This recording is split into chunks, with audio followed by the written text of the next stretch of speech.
have encouraged us. We pray that we will be the proof that love can be restored. Amen. We are praying that in families where the love is not how it used to be before, coldness has come in, friction has taken over, chaos is the order of the day. Oh Lord, we are praying that today will be the beginning of a refreshing, beginning of a restoration. Amen. And you will do great and mighty things in those families in Jesus' name. Amen. Thank you, Lord, because we know you've answered. In Jesus' mighty name we pray. Amen. Amen. Amen. We thank God for this series that we have been going through on marriage. We have looked at the path to a fulfilling marriage. And today's message, I'm looking at part 1. Next week, we do part 2. But this is for those who are already married. But trust has been lost in the family. Intimacy is no longer the way it used to be.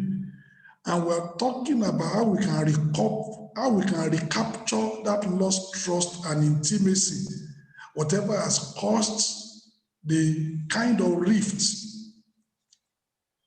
Love can be restored. And like the choir have told us, we can be the proof that love can be restored by giving a little bit more today and taking a little bit less, and then joining our hands in fellowship and prayer and making the sacrifices that are required to make sure that our marriage works.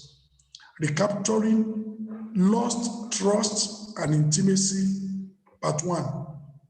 When a couple's family life is no better than that of two tenants in a house, love is evaporating.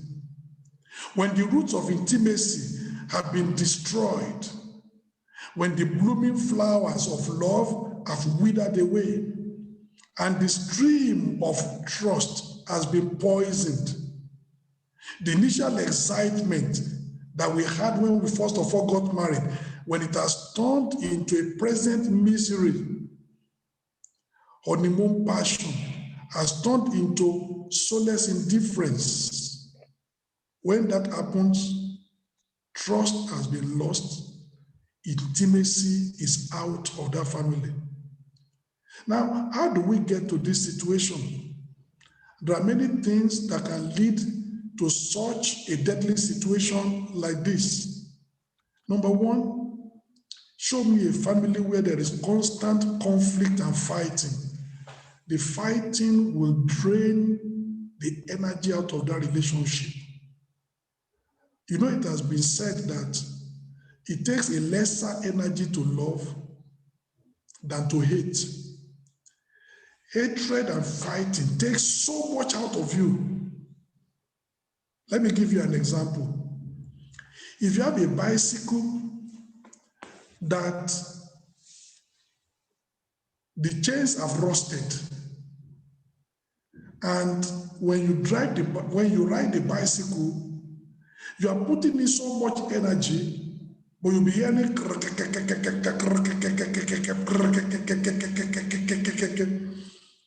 you put in so much energy, but you don't move fast. You don't move far. You know why?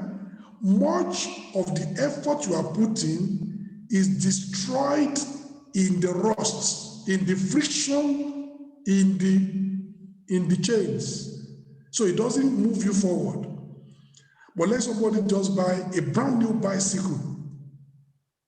You get on it, little effort, you just see it moving because there's no friction. The chain is so oiled, is so new, no rust. Little effort, you just be moving far. But the other one, you put in a lot of effort, you are going nowhere. Because most of the effort is swallowed up by the friction. It doesn't move you forward. That's exactly how a family is. A fighting family, a family where there is constant conflict it will sap the energy out of that relationship. The energy you need to move that family forward will be sapped by the constant conflict and fighting. And that's how families get to the point where intimacy has been lost. In order not to fight, just say, well, just stay in your room, I stay in my room. Don't ask me anything. At least that way, there will not be any fight. Because you don't have the energy to fight anymore. All the benefits of everything has been sucked out of that relationship. That's one way of getting there.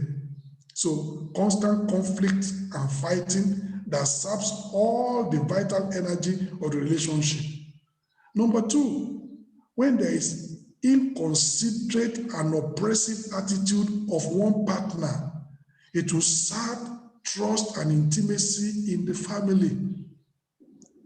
My brother, in the family, are you oppressive? The way you handle your wife. You are not like a father in the family. You are like you are like a major in the army. Very harsh, very hard. Your family is not military barracks, my brother. It's a family. But some men, they run their family as if it were a military barrack. Order, attention, on your marks, salute. My brother, let there be love. Relax. We are not in war. We are not in the war front. We're in the family. Every time your face is so hard, you say, no, I need to be strict. No, my brother, relax. Smile a little bit. We need that smile in the family. We need that relaxation. We don't need tension in the family. Order and tension, that's for the barracks. Because you need the soldiers to be effective. So you need to keep them tense. The family is a place to relax. When there's too much oppression, it will sap the trust and intimacy in that marriage. When you are coming home, the moment you are parking your car, your children that have been playing and running around the house, everybody, they run into their rooms because the cat has come. The rats don't want to be eaten. Everybody runs away. Even your wife, she begins to behave herself because she doesn't want another slap. My brother, that's oppression. If my children are playing, when I come in, they don't stop playing. I'm not a terror. They are children, they need to play. If they stop, it will be because maybe they are doing a play that I'll say, this one you can get wounded and I don't like it. And they know. But if they are just doing normal, they keep on playing. And when I come, oh, daddy, welcome, this and that, after greeting me, they continue their play. Let them relax. It's a family. Let everybody be themselves. Let them enjoy.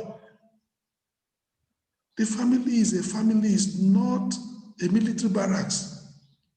So if there's too much oppression, you beat your wife, beat her with belt, give her a slap, and she must not tell anybody. That's oppression. My brother, with time, love will vanish out of that family. Your wife will be there, but she's there just like a log of wood. You don't have her affection. You don't have her commitment. You don't have her love. She's just there like a log of wood in that family. You have a person, but her soul, her spirit is not in that family. So oppression can be like that.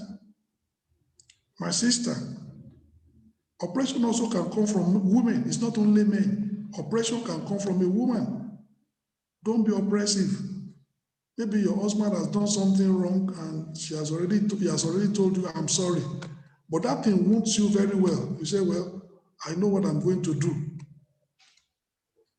The man has gone to work. He comes back from work. You know that at work, he doesn't eat lunch. It's only the food he eats from the home in the morning.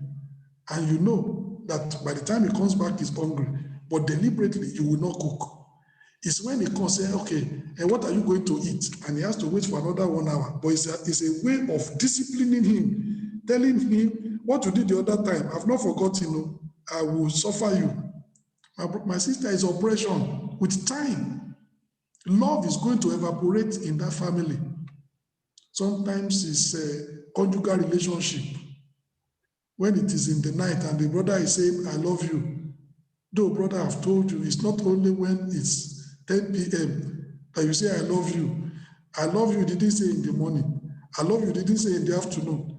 Your wife went to the supermarket to buy groceries for the house. She comes back. You didn't say I love you. Your own I love you is always 10 p.m. My brother, there is something wrong with that I love you. I love you need to be all throughout the day. Let her know that truly you appreciate her. She goes to buy the grocery, you appreciate her. She cooks a good food, appreciate her. But my sister, and you know that the man is going to come, you are looking, it's 9:30, you know 10 p.m. I love you is coming. And tonight I will show him that I love you is nonsense. My sister, and you will deny him. With time, love is going to evaporate from that family. It's oppression, sexual oppression. So any kind of oppression, any kind of inconsiderate attitude from one partner is going to cause trust, intimacy, love, and kind of a fluent dynamic relationship to evaporate. At other times, it's because of marital infidelity and unfaithfulness. My brother, before you got married, you had a choice. There were millions of women you could have chosen. But you made up your mind and say, okay, of the millions of women that are available, this one will be my wife. My brother, the day you signed that contract, you lost access to all the other women. This is the only one that is yours. If after marriage, now you are still going out, adultery, and news is all around, you are the community husband for every woman in the environment. How is your wife going to be happy? Of course, love will evaporate from that family. Sometimes it's the woman also. Your former boyfriends, before you got born again, before you got married, you are still visiting them. For what? Now you are married. Focus on your marriage. You say, well, I didn't know the marriage is going to be like this, but make it the best. You can turn it around. That's what it's all about. We can work at it and make it excellent. So marital infidelity and unfaithfulness will cause love, trust, intimacy to evaporate from the family. Lack of openness and absence of communication, it can cause love, trust, intimacy to vanish. My brother, you are earning money. Your wife doesn't know how much you earn. Your account is only your own. You just say, okay, this is top money. I've paid the rent. This is money. I've seen the electricity bill and the water bill. This is not money. When next you go to the post office, pay. You just put money down for the expenses. What happens to the rest? Say, that one is none of your business. Of course, it's part of our business. If you do that, it's lack of openness. It's going to undermine that family. Your wife will be asking herself, are you spending that money on other women? You cannot answer. Are you spending that money on your family alone? My family is also there. What are you going to answer? Let there be transparency. Let there be openness. Let all the money be on the ground. You earn 1,300 euro in the month, you bring it home, and your wife can see 1,300 euro, okay? We pay the mortgage of the house, 600, remaining 700. We buy food in the house. We pay for electricity bill. We pay for water bill. We pay for gas bill. We pay our mondizia, this and that and that. What remains is 350. We pay our tithe and co. Your wife can see, and what remains, your wife knows how it is spent. Tomorrow, some women that want you, that want to scatter your family, they are running after you. They can scatter that family. If a woman wants a man, he can scatter your family. That woman can go to your wife and say, oh, Mrs. So and so. You answer, yes, yes, yes. Can I help you? Help me. You say you are married. I pity you. You don't even know the man you are married to. Last week, he gave me 200 euro. He said, I love you. Before you know it, that woman will tell stories. What didn't happen? Just to break that relationship. With time, your wife will be reacting to you. You don't even give me kobo in this house, but you give other women 200. And it is not true. Because that woman wants to send your wife away, wants to scatter that marriage and come into your life. And because you are not open. Do you know that no woman can do that to me? It's not possible. Somebody goes to my wife and said, Pastor gave me 100 euro. My wife will tell you that it's not possible. If he gave you 100 euro, I will know. And that's the truth. I'm open and transparent. So my wife cannot get any other thing outside that she does not know. So if somebody is telling her, she will tell you that it cannot be so. So that there is no way you can use that one to poison my wife or whatever. Look at sometimes in the family, you are struggling here in Europe. Things are so difficult in the family. Then the extended family, they will call at home. Things are bad. Oh, we need money. We need this. We need that. And truly, you don't have any money. You go and borrow 500 euro from a friend. You will send it to them. Your wife doesn't know. You won't borrow 500 euro to solve the family problem here. Your wife is going through hell. But you can borrow money to send home to solve that family problem. But you know where the problem lies. Then the phone. And then, unfortunately, you are not at home. It's your wife that picks up the phone. They say, can we talk to, they mention the name of your husband. Say, he just went out now and he will be coming back in an hour's time. Say, okay, we will not be able to phone back. When he comes back, we just need to say, help us to thank him for the 500 euro that he sent. The wife is devastated. She doesn't talk. 500 euro my husband sent. They are almost cutting our electricity bill. The bill is 56 euro. We don't have money to pay that electricity bill. We are likely to go into darkness in this house. But my husband sent 500 euro home. The people at home, they don't know that you didn't know. That's the beginning of trouble. And the wife will be saying, so this man, he loves his family more than me. And that woman, the heart is gone. And then you say, I don't know, Pastor, since I married my wife, our attitude these days, my brother, our attitude these days, you caused it. Lack of openness is made her to grow cold. It's made her to grow suspicious. It's made her to lose trust in you. You need to understand that openness and lack of openness and lack of transparency, absence of communication can cause a lot of this to happen. Trust is lost, love is lost, intimacy is lost, coldness in the family, unserious and lack of commitment to the marriage. My brothers, sometimes some men are not committed to the marriage. They just see the woman as a baby factory and a food factory. Apart from that, the woman is nothing.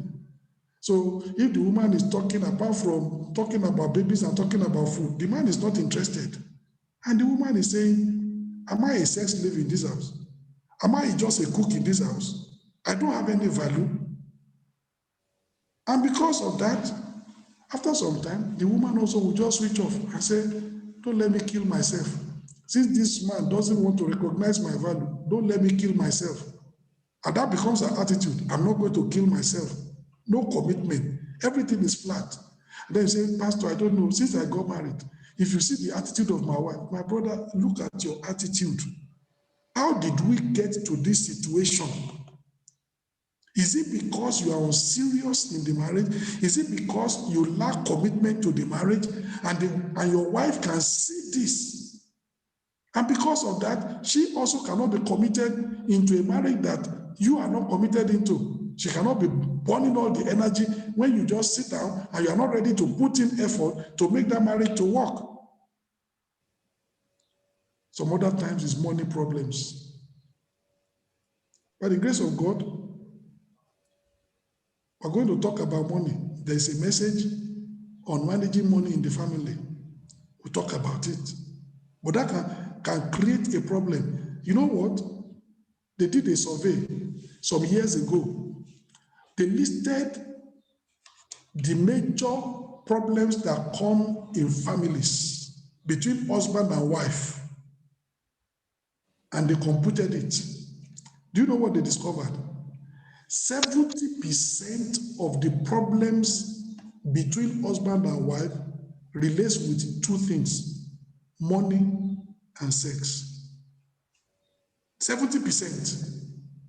And the survey said, if a family can overcome problems about money and problems about sex in the marriage, 70% of the problem is already over. And you think about it. She's denying me this and that. That causes a lot of problem. I don't know how much she earns. I don't know what she does with her money. Money problem, 70%. If you can resolve these two, a lot of problems is already resolved. Barrenness and impotence. You know, sometimes, for one reason or the other, there's barrenness in the family. Sometimes because the woman's tube is blocked, sometimes because of ovarian cysts, sometimes because of fibroid, sometimes just demonic manipulation and the satanic problems. But anyway, but sometimes it's the man. The sperm count is low. And my brother, you need to understand that if you are in that situation when the sperm count is very low and very weak and cannot fertilize the egg of the woman, your diet is important. You can't be drinking fizzy drinks. They will not help the case. It will worsen. You need to go to a dietitian. You need to go to a urologist that will tell you, well, you have the sperm, the speed of the man, but it's not strong enough and not many enough to be able to, break into the egg and fertilize it. And they will tell you what to do. Sometimes it's satanic, but we can pray. But sometimes as a result of that barrenness and impotence and things, there's a problem. There shouldn't be. We can pray. We are believers. There is no problem that God cannot solve. To him that believeth, all things are possible. We are not going to allow that to generate a lot of problems. Even in this church, by the grace of God, we have some brethren that were married 20 years, now they have issue. 16 years, there is issue. 14 years, there is issue. 12 years, there is issue. 20 years of marriage before the first baby. But thank God, they kept together. Abraham and Sarah, 25 years before they had a baby. My brothers, don't allow this to make the trust, the love, and the intimacy in the family to evaporate. Sometimes it's just satanic infiltration. We can deal with that. But that's how a family can get to the point where it's a dysfunctional family. It's not functioning. Husband and wife, they are there, but they're just like two tenants in the house. Constant fighting, constant conflict. This one will cause that one will abuse that one will say, well, what you have said to me, I send it back to your mother. All sorts of nonsense being spoken to themselves. Courtesy has gone. Respect for one another has evaporated.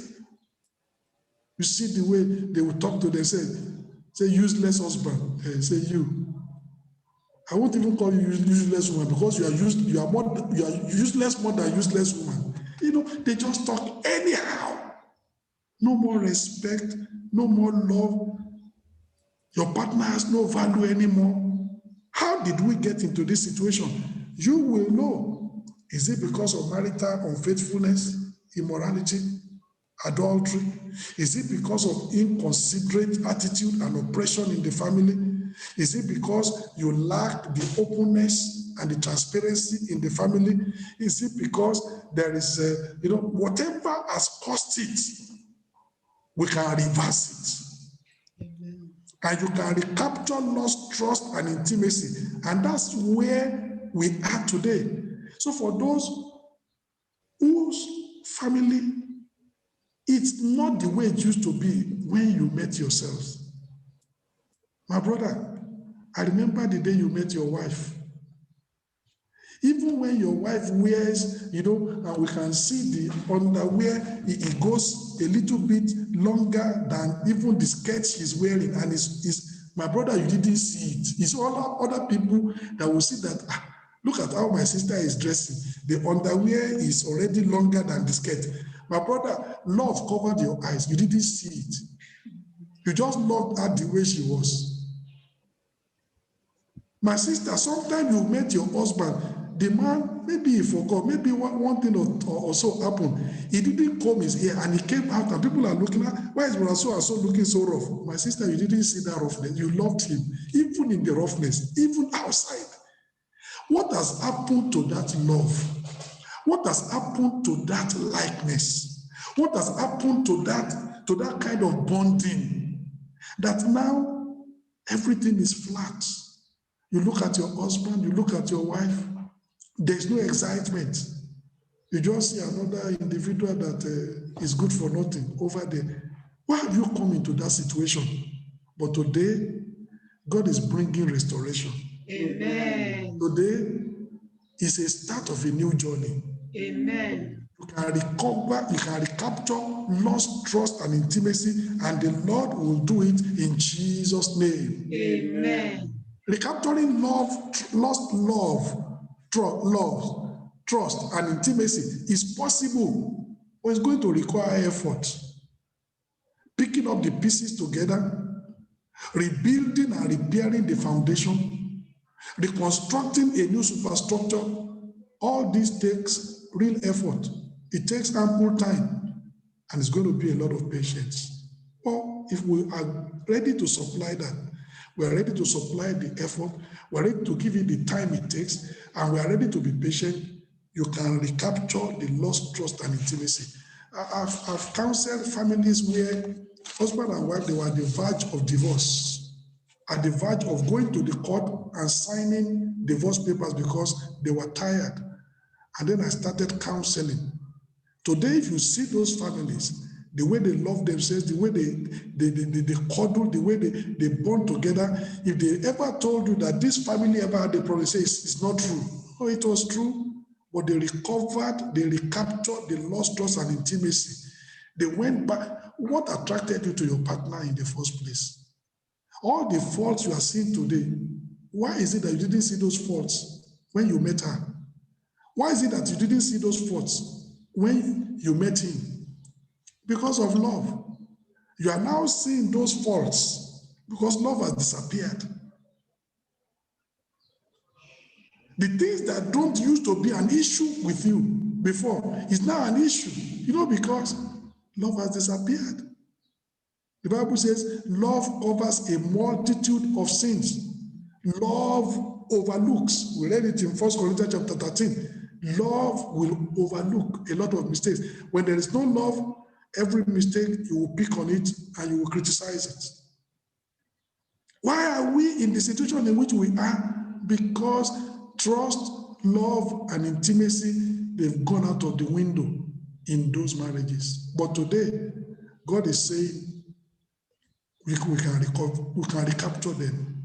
Amen. And you will recapture lost trust and intimacy if your marriage is even slightly what I've described in Jesus' name. Amen. Where do we start?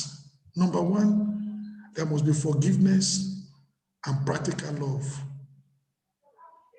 That's the first thing. Forgiveness and practical love.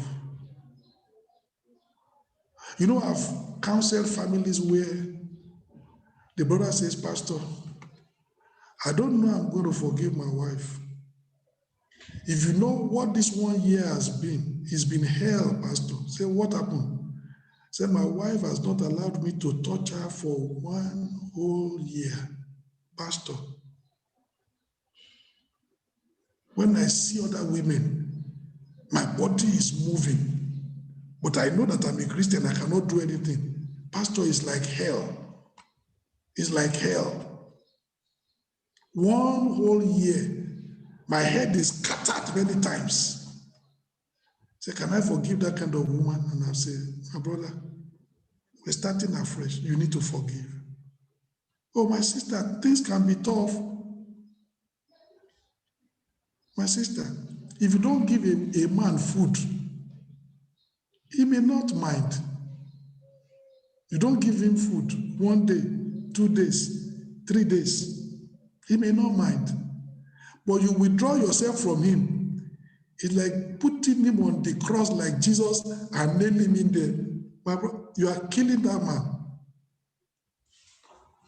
You are embittering that man. I'm telling you. That's the nature of man. It's one of the worst things you can do to a man that is married.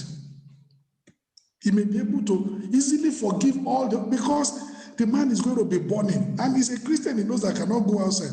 I cannot go and carry a prostitute. I cannot go to another woman. So all that fire is bottled within him, is burning, but it cannot be cool.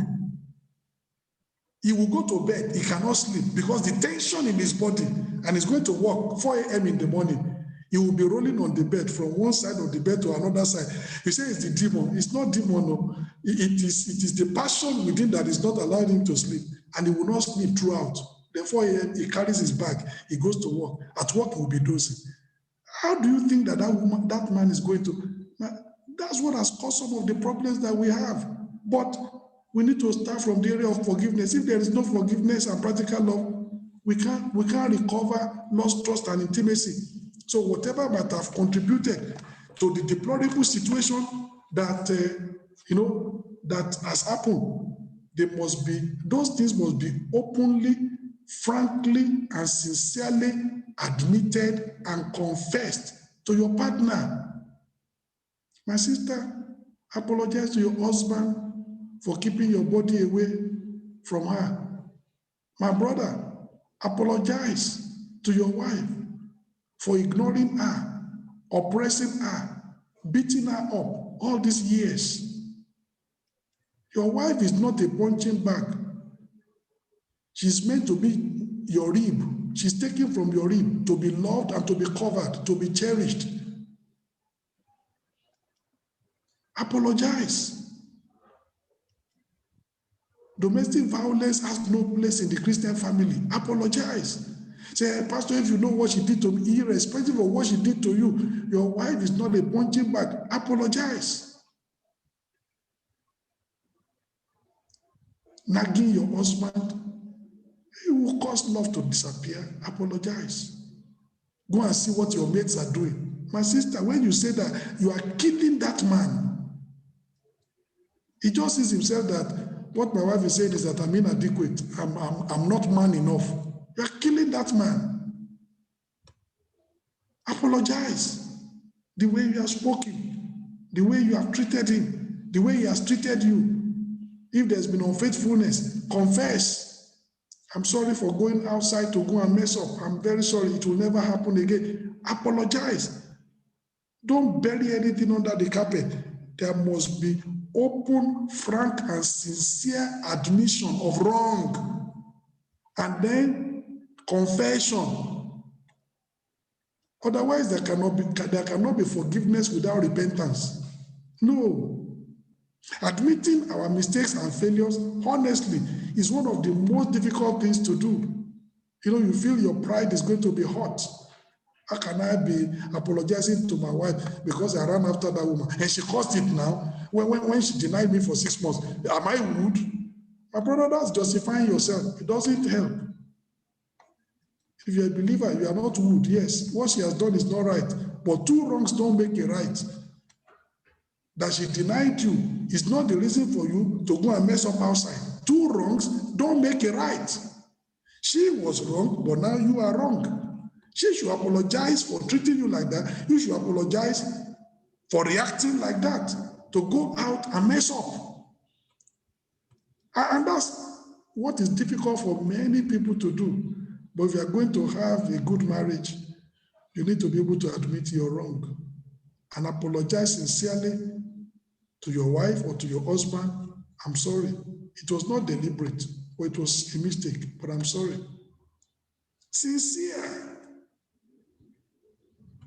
Some men have never said sorry. My brother is not going to kill you. It's not a bullet. Say sorry. You know, some men think that sorry is a bullet. If I fire it, it will kill me. It will not kill you. Say sorry. Admit you're wrong. How can you beat your wife with belt? How can you give her slap? You can't justify it anywhere. Take that woman and say, I'm sincerely sorry. No matter what you have done to me, I shouldn't get to that point of beating you physically. Physical abuse. No, I'm sorry. We need to admit our wrong.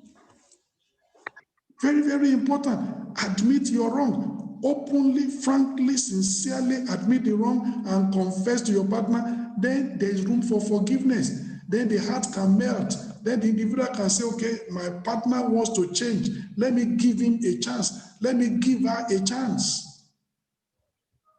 But if you sweep it under the carpet, how do you want to show me you want to change?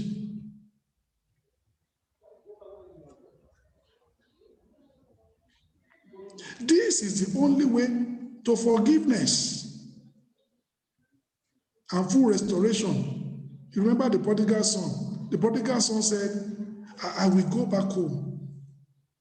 I will arise and go back to my father. And when I get back to my father, I will say, I have sinned before you and before heaven. I'm not worthy to be called your son. Confession, admittance of wrong. And that was why the father opened and love received him and said, this my son is forgiven. He was lost, but he's found. He was dead, but he's alive. In fact, bring the best animal in my stock, kill it, let's celebrate. That be celebration. Repentance and forgiveness leads to celebration. You know, remember the Bible says, when there is a sinner repenting on earth, there is rejoicing in heaven. It will be the beginning of celebration in your family. Don't be a hard man. Apologize. I'm sorry. It's not going to kill you. It's going to build your relationship with your wife. In James chapter 5, let's see what the Bible says. James chapter 5. Your marriage is sick. Let me show you the solution to that sickness. James chapter 5. When there is no love and there is no trust and there is no intimacy in a family, that marriage is sick. It needs healing. But how do you get the healing? James chapter 5, verse 16. Confess your faults one to another. And then pray one for another. And what did he say? That ye may be healed. Many times we apply that verse to physical sickness. But my brother, your family is sick. Your wife's heart is wounded. The only way that brokenheartedness and that heart can be healed, confess your fault one to another and pray one for another that ye may be healed. That brokenheartedness and that wounded heart of that woman will be healed if you will take that step. Emotional healing. If a wife will take the same step, the same thing will happen to the husband. That man that you think is hard, that man that you think that this one is worse than the devil, that man will change. Healing in the family. The Bible says He that covereth his sins will not prosper. But who confesses and forsakes them shall have mercy.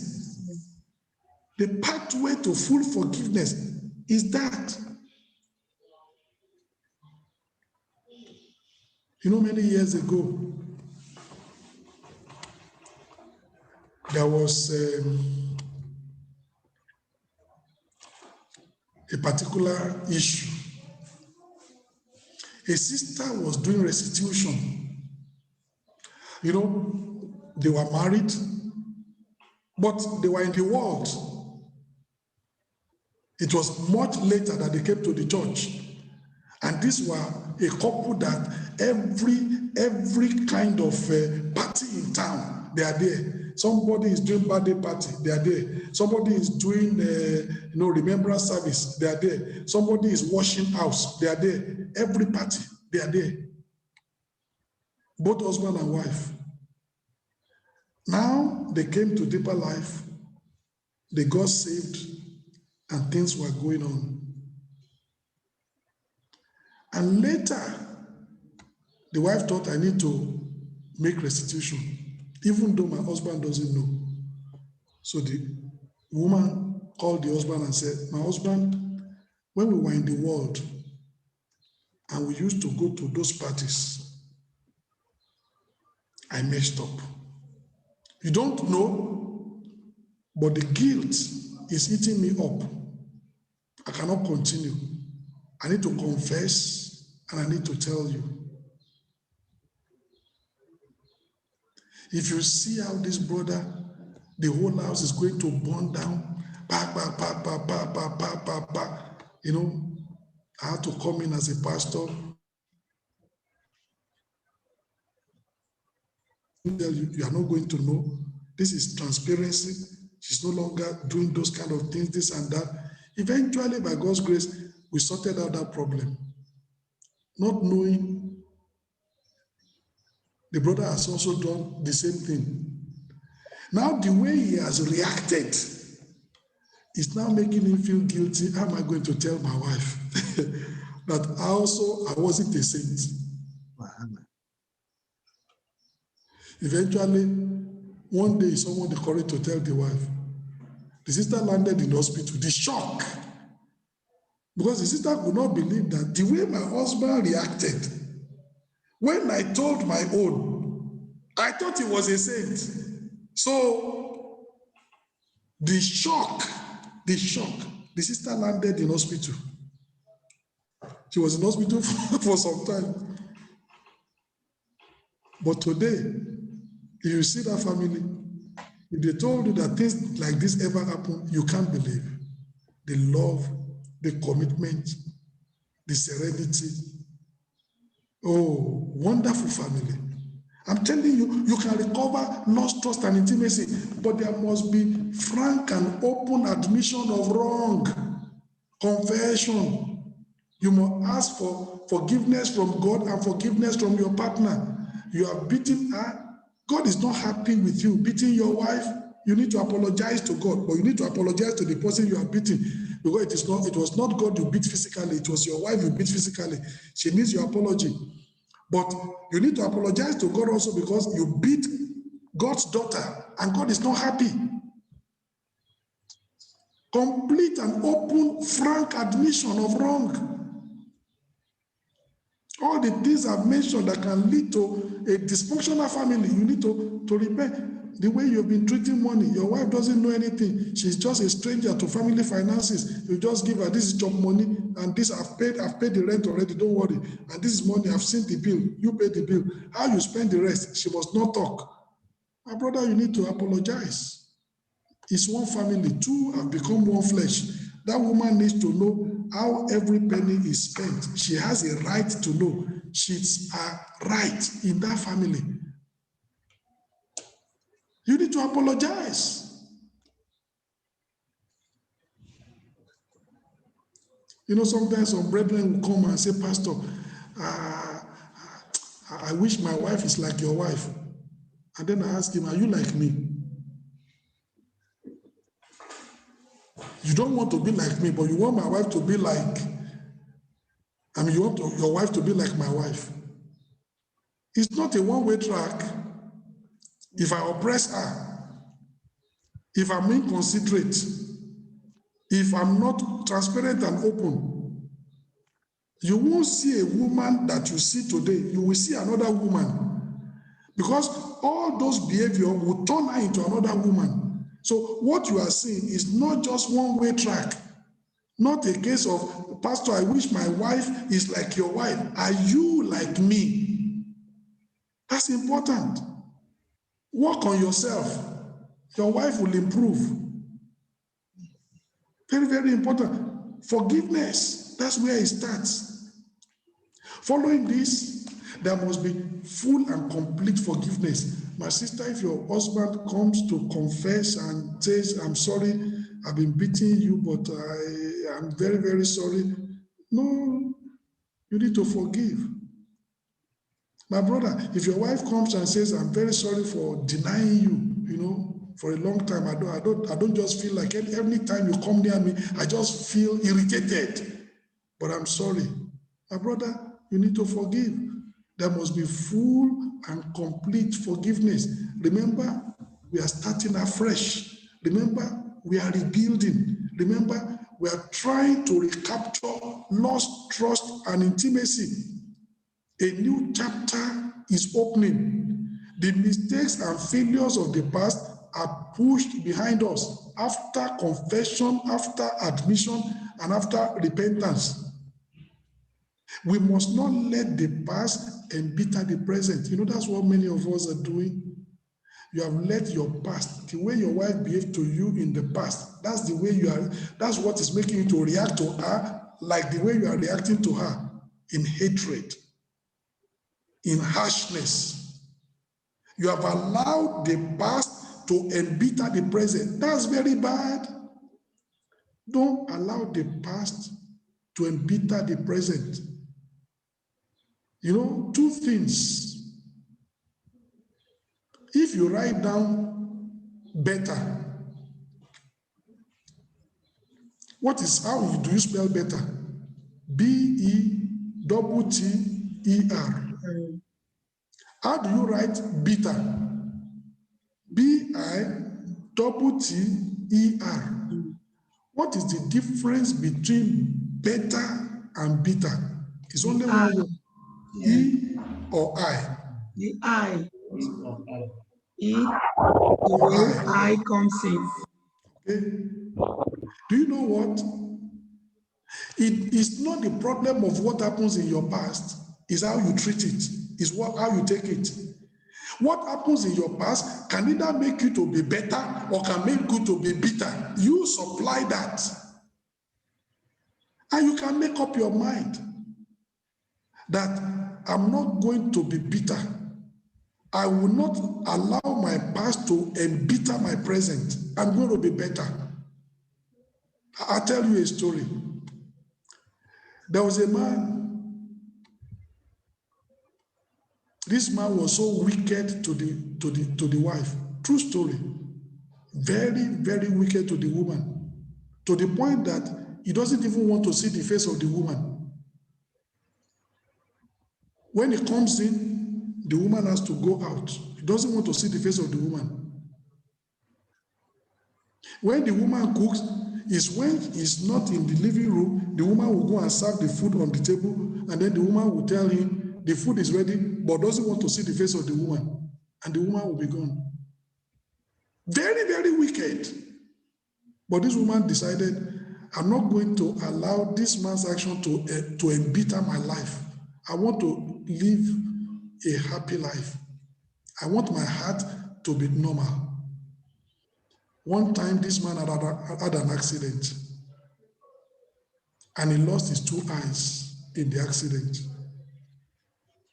And the doctor said, you're going to be blind forever, unless there is somebody that can give you, maybe donate an eye to you. This man looked, this man looked, this man looked, this man looked. There was nobody. The wife learned about it, and the wife went to the hospital.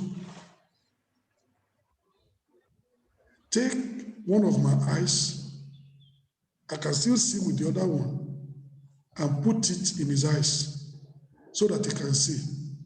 And the woman said, but don't tell him it's from me, because even if he knows it's from me, he will reject it. That's how bad the man is. So the hospital didn't tell the man. The hospital just told the man, a very kind donor has come out and donated an eye. So you can come to the hospital, we'll help you put the eye, and then you begin to see. So they put the eye, and the man was still seeing, or was now beginning to see. But do you know that the man didn't know, because he must not see the face of the woman, and they were still living in the same house, and didn't know. But one day, mistakenly, he just saw the woman, face of the woman, and said, woman, what happened to your eyes? Because the woman was now wearing goggles to cover that. So what happened to your eyes? Why are you wearing goggles? Remove the goggles. Let me see your face. The woman removed the goggles. He saw that one eye. Said, what happened to your eyes? The woman looked at him and said, that's it in your eyes. A wicked man, he broke down. That despite the way I treated this woman loved me so much as to donate an eye. Nobody will do it. That man broke down. That man apologized.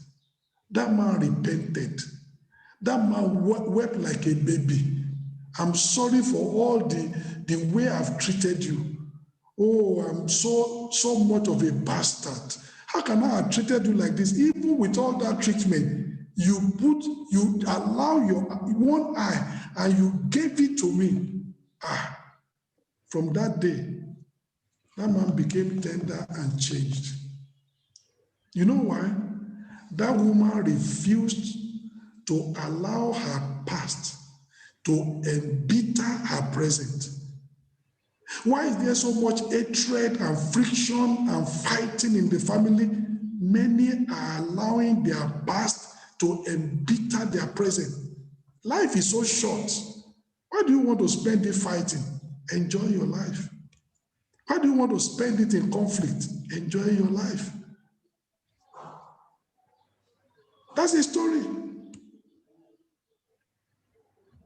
You know, I'll tell you another story because it's important. I'll tell you another story.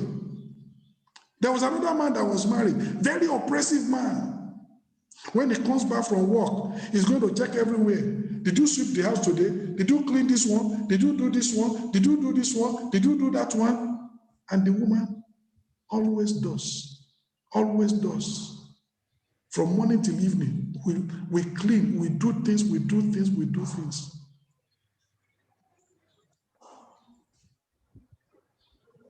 Eventually, the man died. And the woman married another man. And the man was so nice.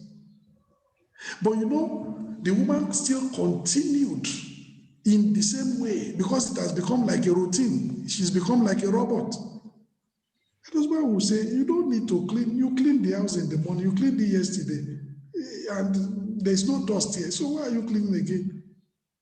It was one day the woman remembered and said, the man that used to make me like a slave is dead. Why am I still in bondage? She relaxed. That man is dead, he's gone. But look at me still, and I married somebody who is very tolerant, who is very loving and who is not putting a lot of yoke on me, but I continued my past life. It's like I become a robot. The woman relaxed.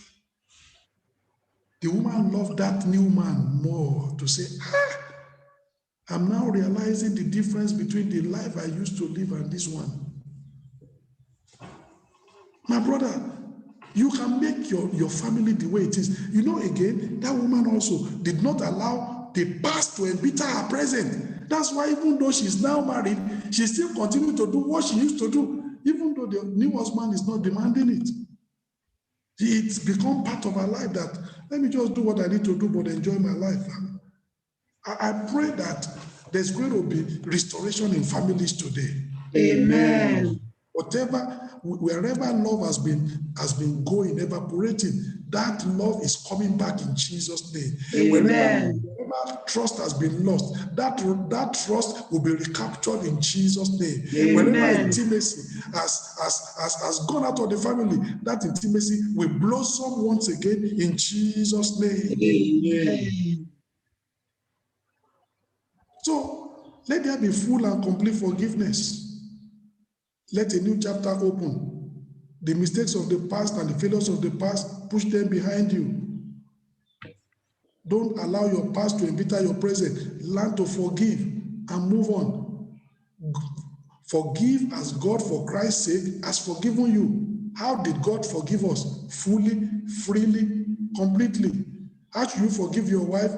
Fully, freely, completely. How should you forgive your husband? Fully, freely, completely. Then you now begin to build on practical love, not in word only, but in deed. You know, some people think that love is an emotion. No. Love is not an emotion. Love is an action. Love is a choice. Love is a decision. God so loved the world. Do you see emotion there? What did he do? He gave. Gave his only begotten son. Love is not an emotion. Love is a choice. It's a decision. It's action. It's what you do that makes us to see that you love. At the tomb of Lazarus, Jesus was weeping, and the Jews said, look how much he loved him. It was not an emotion, but they just saw that he missed this man so much. Look at how he's shedding tears. This is love. Love is action. Love is not an emotion, it's a choice, it's a decision, it's an action. We choose to love. You know, when we were not lovable, Christ chose to die for us. He loved us. Even when we were sinners, he died for us. That's love. Loving the unlovable. Love is sacrificial. Love gives. Give compliment to your spouse.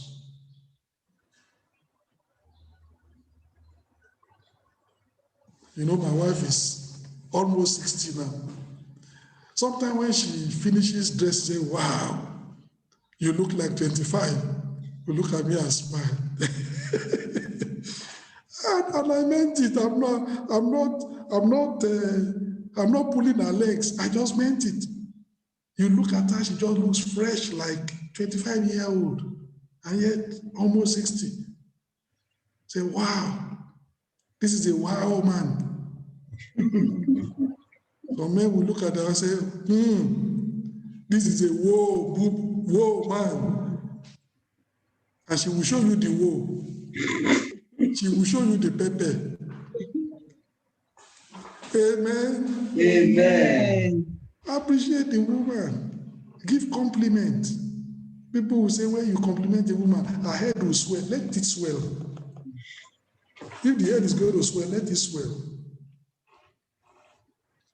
Give compliment. It doesn't cost money, but it's going to encourage that woman. You are valued. She sees herself valued. She sees herself appreciated. She sees herself that I need something to this man. That kind of a woman will love you, will care for you. Give compliment to your spouse. Bless your spouse with words. Bless her with deeds.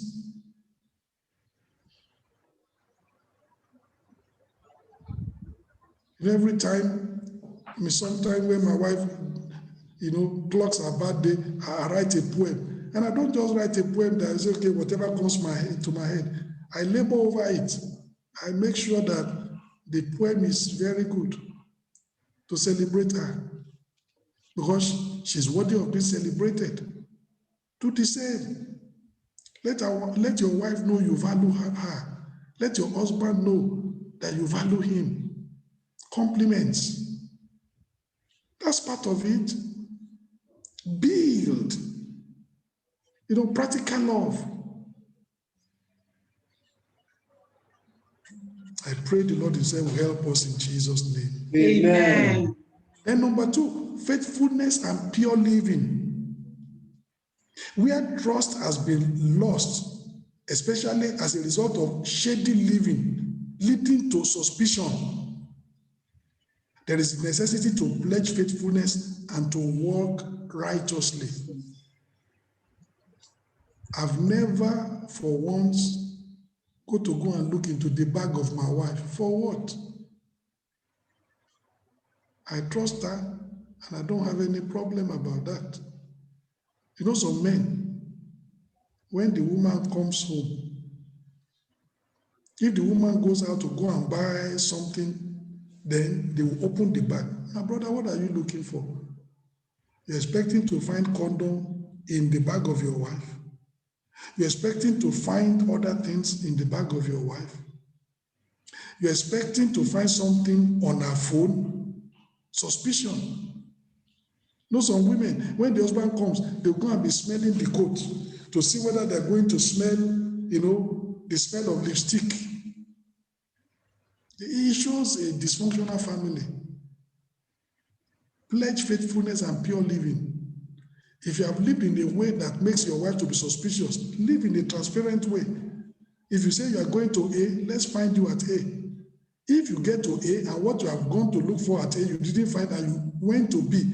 From B, phone your wife and say, I went to A, but I didn't get what I needed and they told me I could get it at point B. So I've already gone to point B. Let your wife know your movement. Your wife doesn't know your movement. Your husband doesn't know your movement. When is he not going to be suspicious? When is she not going to be suspicious? You tell your wife, I'm going to A, but she finds you at B. How can she trust you?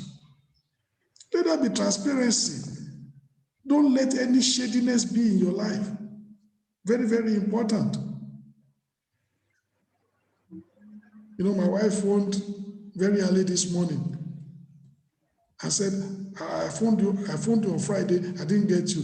So I told her on Friday, I was very busy. I taught in the school.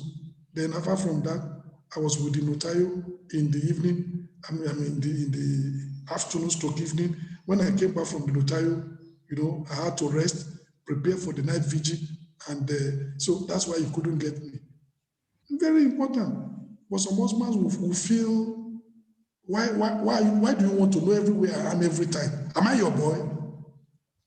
My brother, if you are married, your wife has a right to know where you are every time. My sister, if you are married and there is nothing shady, your husband has a right to know where you are every time. And if you are not living a double life, well, what you tell her, you tell him, it doesn't. Very, very important. So if you have been living shady life, you get it out of the way. There is a necessity to pledge faithfulness and to walk righteously. Adultery will always ruin marriage and morals. Adultery will ruin your marriage, but adultery also will ruin your morals.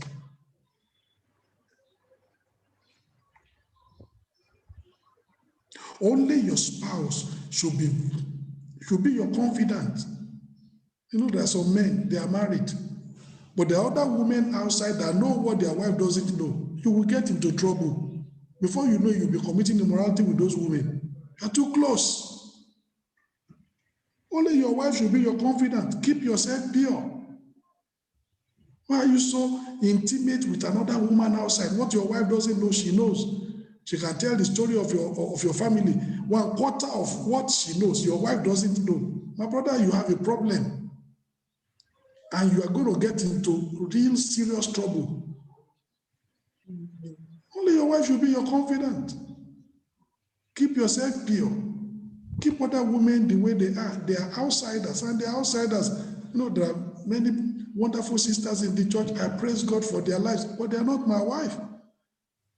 I love them with the love of Christ. I love them as a pastor, and I want the best for them, and I will do whatever to make them get the very best from God, but they are not my wives. And that's important. Intimacy is only with your wife. Let there be transparency. As a pastor, you are counseling. There should not be any comma between you and another sister apart from your wife. You just do it as a pastor, as a shepherd, showing the love of Christ, and that's it. Keep yourself pure.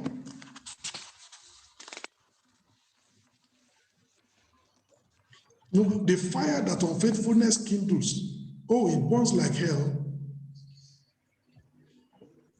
Be faithful to your marriage. Be faithful to your marriage covenant. An extramarital affair may look exciting and fulfilling, but later, your mouth will be filled with gravel and your life will be filled with regret. So what does that mean? Proverbs chapter 20. Proverbs chapter 20. Some of you that are, you think you are smart, you are married, but you are still running after other women. It's not smartness, it's foolishness of the highest order. Proverbs chapter 20, verse 17.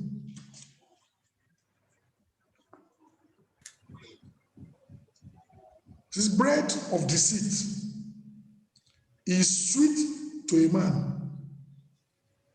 Secret adultery is sweet to a man.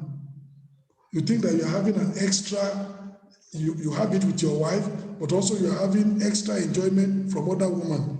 Hey, bread of deceit is sweet to a man, but afterwards his mouth shall be filled with gravel. You know, when your mouth is filled with gravel, it's not rice.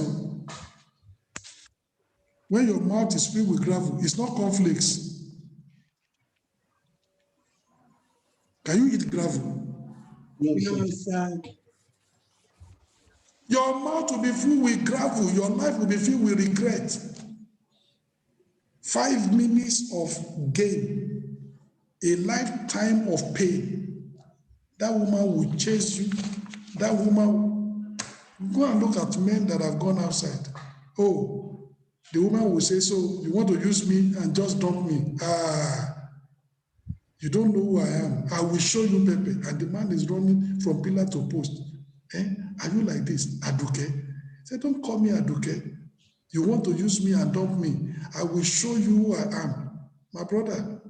And then you are running from one prayer mountain to another. Say, hey, help me. You didn't know that one when you were getting into that wrong relationship.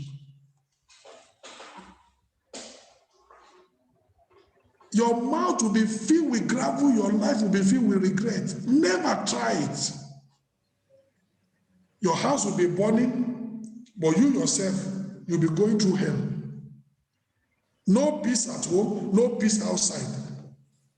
Your wife is fighting you because of that relationship. The woman also is saying, I will show you Pepe. What kind of life is that? You'll be torn apart. Don't try it. You want peace, you want fulfillment, just stay with your wife. Shut out every other woman. Proverbs chapter 9, verses 17 and 18. Proverbs chapter 9, verse 17. Stolen waters are sweet, and bread eaten in secret is what? Pleasant. It's pleasant. But he knoweth not that the dead are there, and that our guests are in the depths of hell. My brother, the Lala did do sebo for you and put Orishi. You are so going to die. Our guests are in the depths of hell. The dead. Go and ask about many men she has already wounded, that she has already sent to their grave. And you think you are smart. When you come out, you will regret. That's what has happened to so many men. So many men. Extramarital affair. Some women also. Extramarital affair. And before they know it, their lives are completely ruined. no family, and eventually that individual will still abandon you anyway. I pray the Lord himself that this message is a message of warning, but it's a message of restoration as well. Amen. Beware the meat of the greener grass. You see all men say, I wish my husband is like that man. Do you know the man? You know, there was a particular film. One woman always fight with the husband. I said, look at brother so and so. Because whenever they get to somewhere, this brother will go open the door for the wife, and then the wife will come out. And the woman will be telling the husband, can't you see how brother so and so treats the wife? Every time we get somewhere, we'll go and open the door and give the woman a cord. All right. After a long time, then one day, the woman now saw the brother. He didn't go to open the door for the wife. The woman came to the brother and said, brother so and so, you are changing. No? I've been telling my husband that he should be like you. You are changing. And the brother said, I'm not changing. I'm still myself. Say, you don't know. You are changing. Before, you used to go, you will open the door for your wife and she will come out. Very respect. The brother said, no. It is because the door does not open. It only opens from outside. So I have to go and open the door for her. Now we have a new car. It opens by itself.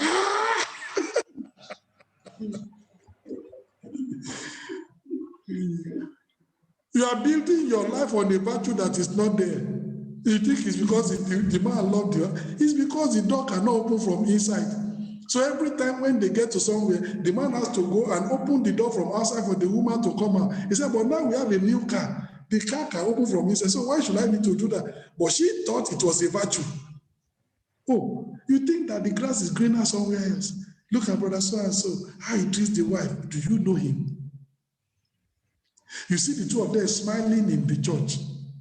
Oh, my sister, you don't know that even before they came to the church, he has already beaten her this morning. And then after beating her, I said, okay, I'm sorry. You know, you provoked me. Okay, give me a smile. That's my baby. And they come to church like that. You want a husband like that? No. Hell out of you. You better make the best of your marriage and not be comparing yourself to somebody else. You know, some brothers say, how I wish my wife is like sister so and so. Do you know her? Do you know her? You know, I used to know a brother.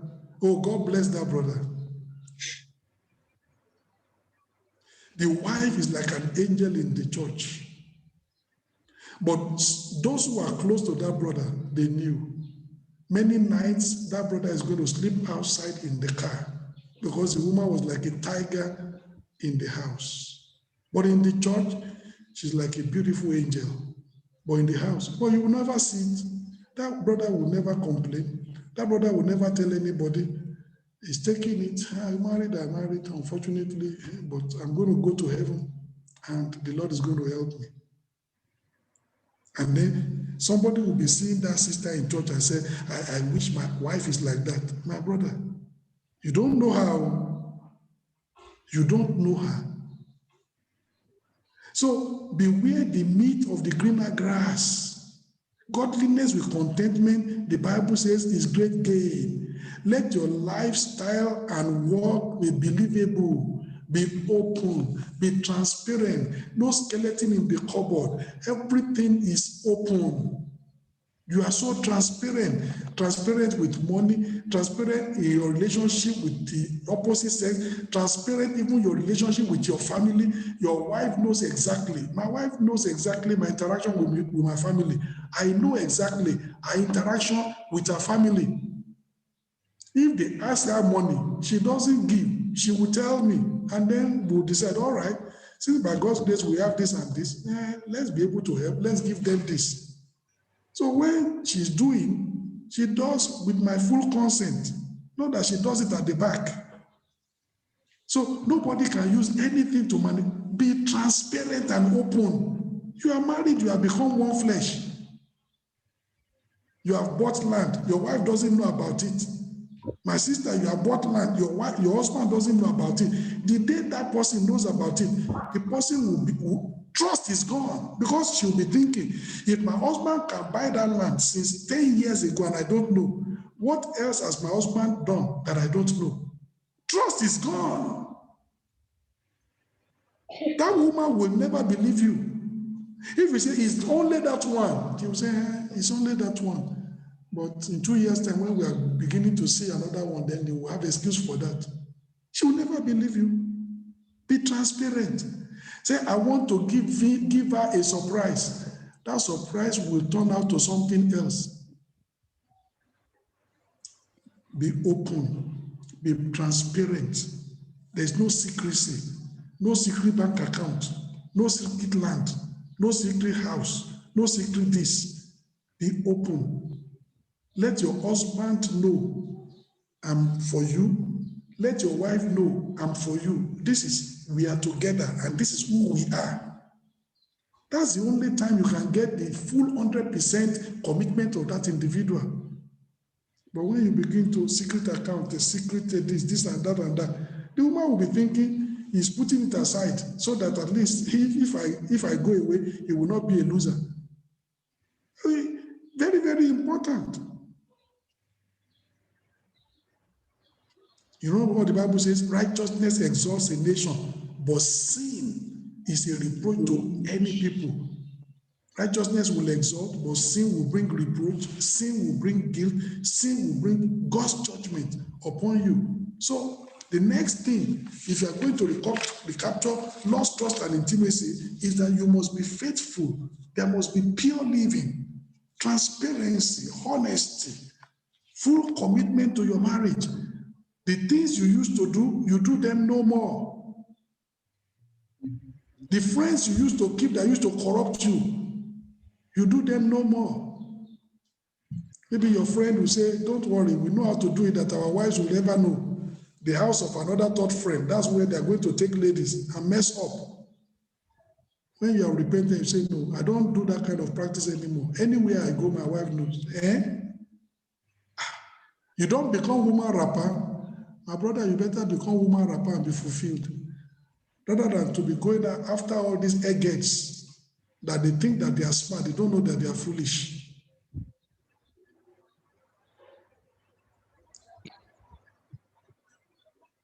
You are running after a woman. When woman begins to run after you, there will be no hiding place. Go and ask about men that have run after women.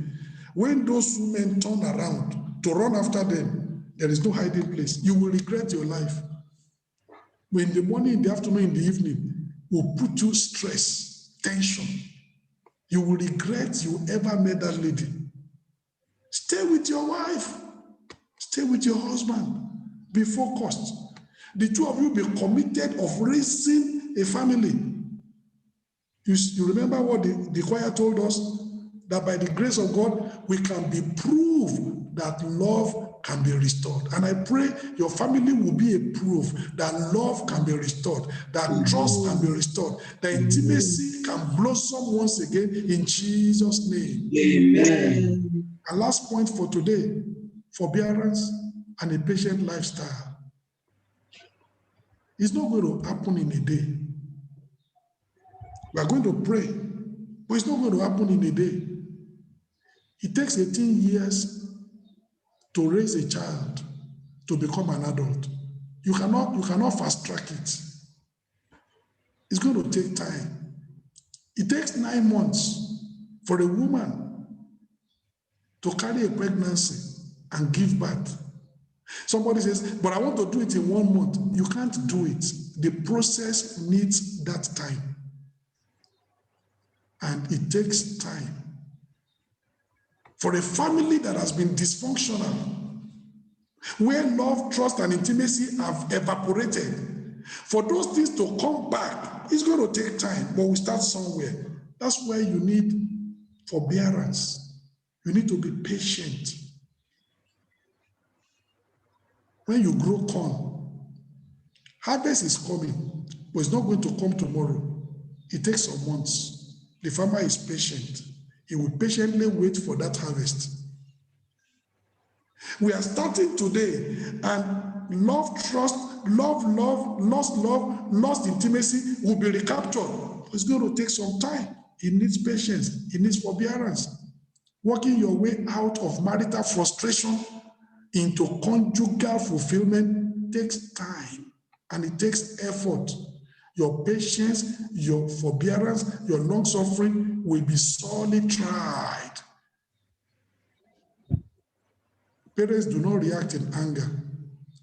When the child who is learning to walk falls, they pick up the child in love and give the child the chance to try again. Repeated falls and trials will eventually lead to that child walking. That's the way to treat it. That's the way to treat your marriage. You overlook mistakes. Say, my wife, don't worry. Here's a mistake, but tomorrow we'll do better. Let's start all over. And you start all over. That forbearance, that patience, things are going to work. Amen. Things are no different in the family. Allow your spouse to make mistakes. Don't nag. Don't react in anger. Don't react in selfishness. We all make mistakes. Give her a chance.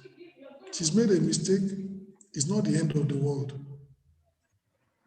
Too much salt in the soup is not going to kill you. She's cooked for you 1,000 times and they were sweet. One day, one single soup that the salt is too much, don't crucify her for that. Say, it's making me to drink water. My brother, go ahead and drink the water. It will not kill you. That's forbearance. Don't allow one mistake to spoil all the good. No, look beyond it. Look beyond that. You know, sometimes I've sorted out cases like this where a brother will come to church and say, Pastor, no, from time to time, the way my wife denies me, I'm running crazy. And then when the wife talks and the husband talks, then you're able to resolve it. And there have been brothers that when I talk to them sometimes, I say, look, you are not being fair to this woman. Sometimes when something else happens and they come, say, you are not fair to this woman. Say, Pastor, what do you mean? I said, yes, she has made a mistake. But is that the reason to crucify her like that? But let me bring you out. Let me bring out this to you. There are times that this woman is sick, really, really sick, bodily sick. But the woman and then the man still wants conjugal love. And the woman is in pain. And you know, there are some women, just to keep their husband from not going out, from not complaining, even in that pain, even in that sickness, they will still allow the man. She is feeling pain. You are enjoying yourself. And then sometimes now, one small mistake happens. I say, my brother, you are not being fair. Even in pain, that woman was there for you. Even when this happened, that woman was there for you. Why are you now going to crucify her and kill her because of this little mistake? Remember those times. Remember those times that were not convenient. And then she was there for you. Things were not easy, but she sacrificed for you. All those ones should cover even this small mistake. That's the way we do. Some of us forget. Some of us forget. And we cannot forbear. You need to forbear. I pray that in our families, forbearance is going to start to spring forth in Jesus' name. Amen.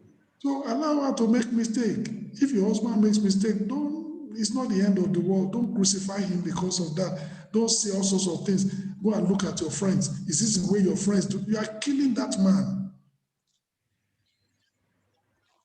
Don't nag. Don't react in anger. Don't react in selfishness. Don't pass nasty and mocking comments. Don't retaliate. Affirm your spouse.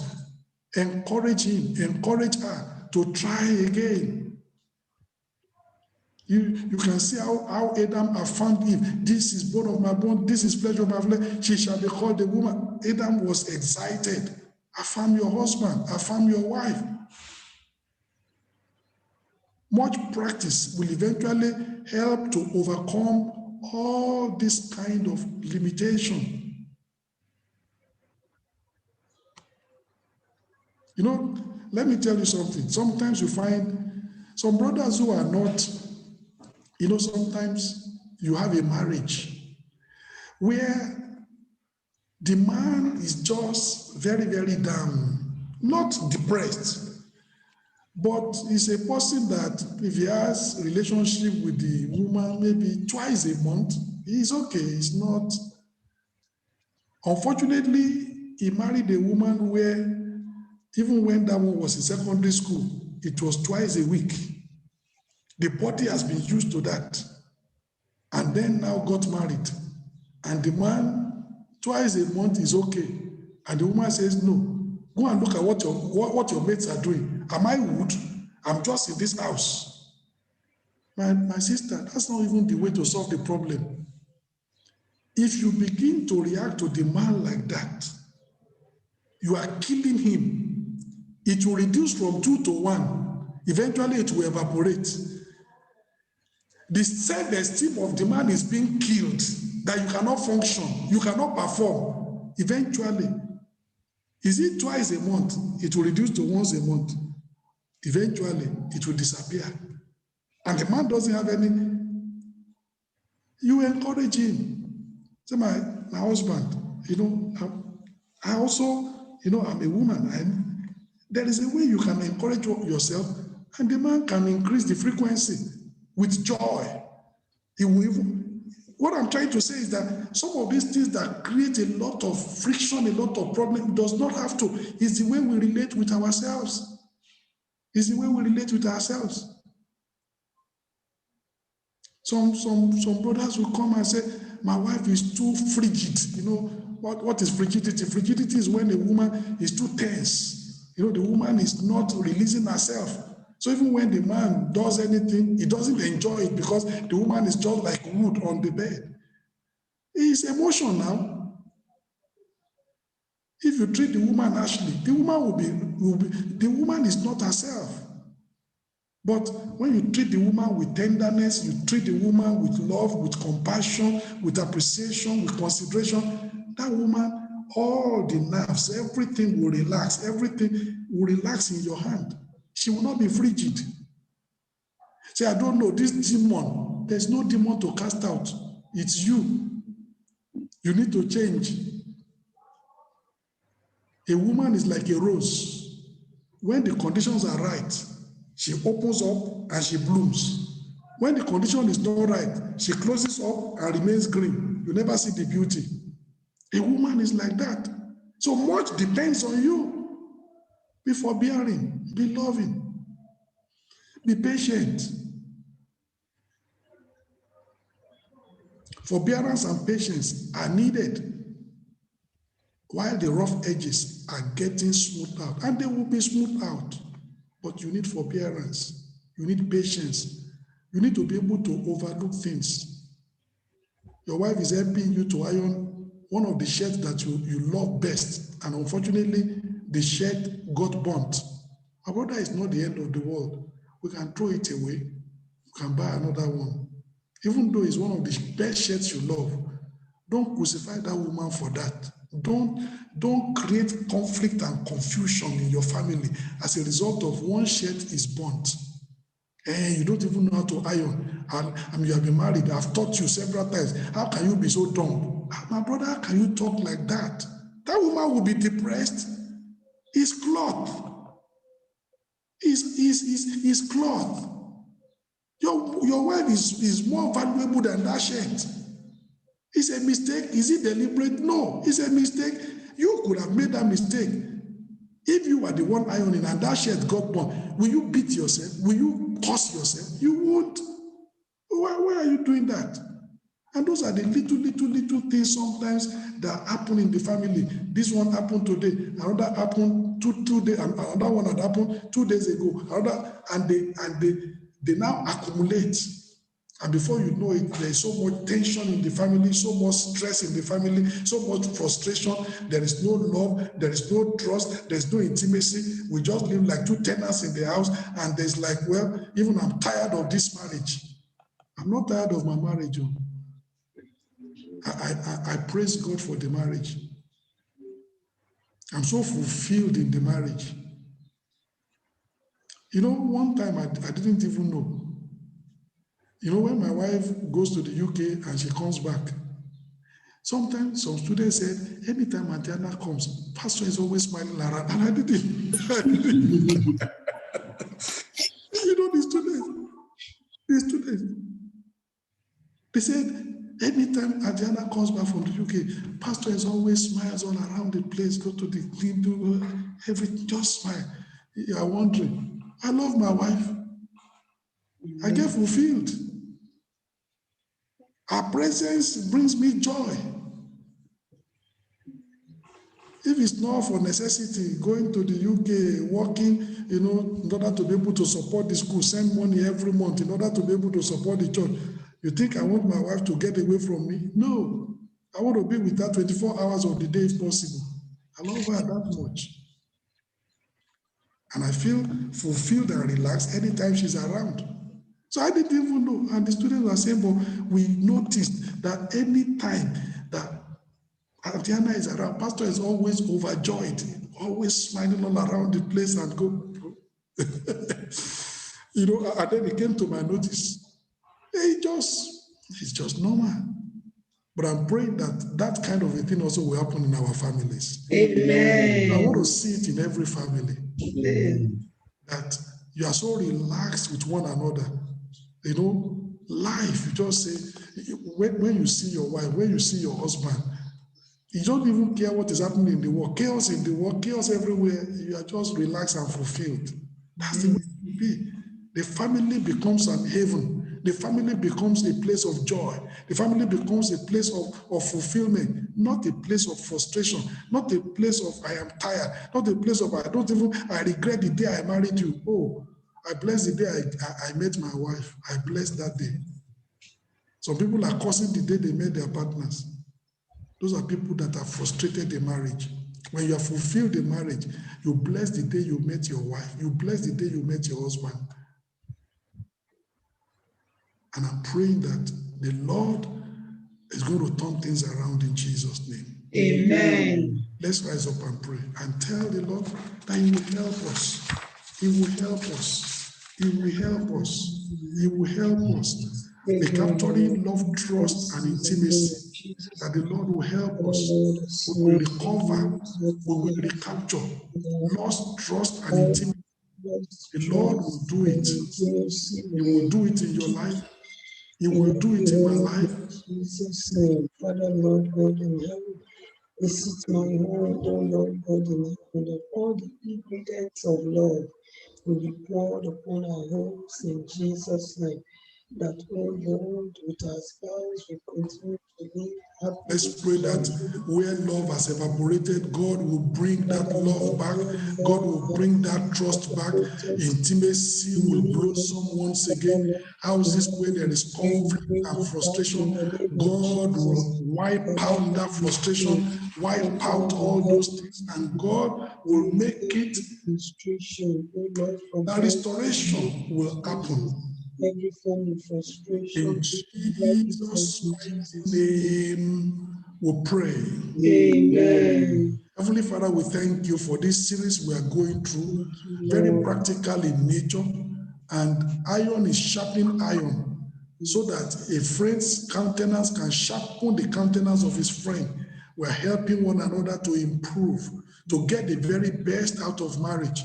Lord, I'm praying that families that are dysfunctional, families where love, compassion, consideration, intimacy, trust has evaporated. Lord, I'm praying that as they make up their mind to acknowledge their wrong and confess and repent, oh Lord, let there be full forgiveness. Amen. And as they begin to rebuild on love and faithfulness, oh God, let love begin to be recaptured. Amen. Let trust begin to be found.